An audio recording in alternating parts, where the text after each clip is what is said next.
జాగ్రత్తగా విన్నాము కాబట్టి మరి జగన్ గారి మీద మనకు అభిమానం ఉందని నేను నమ్ముతున్నాను. మనకి సంక్షేమ పథకాలు అందించడమే కాదు, ఎన్నో అసలు నేను లెక్క చెప్పాలంటే నాకు కొద్ది టైమే మాత్రం ఇచ్చారు.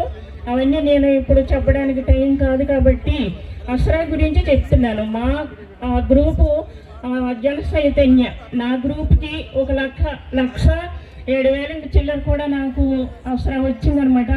ముందు వచ్చినవి కూడా మేము బ్రతుకు తెరువు కోసం ఏయో చేసుకుని బ్రతుకుతున్నాము.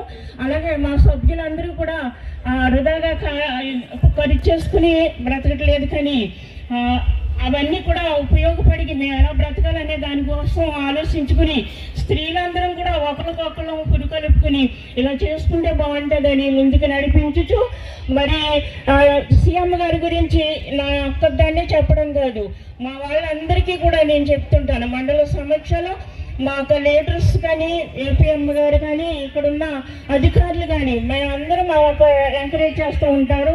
తర్వాత జిల్లా గట్టు కూడా వెళ్తూ ఉంటాం.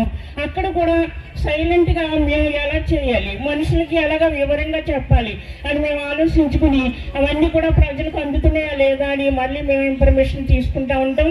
అలాగే మా ఎమ్మెల్యే గారు కూడా ప్రతి టైంలో మాకు కావాలనుకున్నప్పుడు వచ్చి మా కొరతలన్నీ తీర్చడానికి వారికి మా హృదయపూర్వక అభినందనలు అనమాట.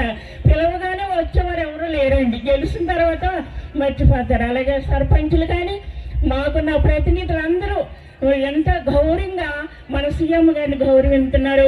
అలాగే మాకున్న సిబ్బంది కూడా మేమందరం మా హృదయపూర్వక నమస్కారాలతో మరి జగన్ గారికి మరొక్కసారి నా హృదయపూర్వక నమస్కారాలు చెల్లింతూ జై జగన్, జై జై జగన్.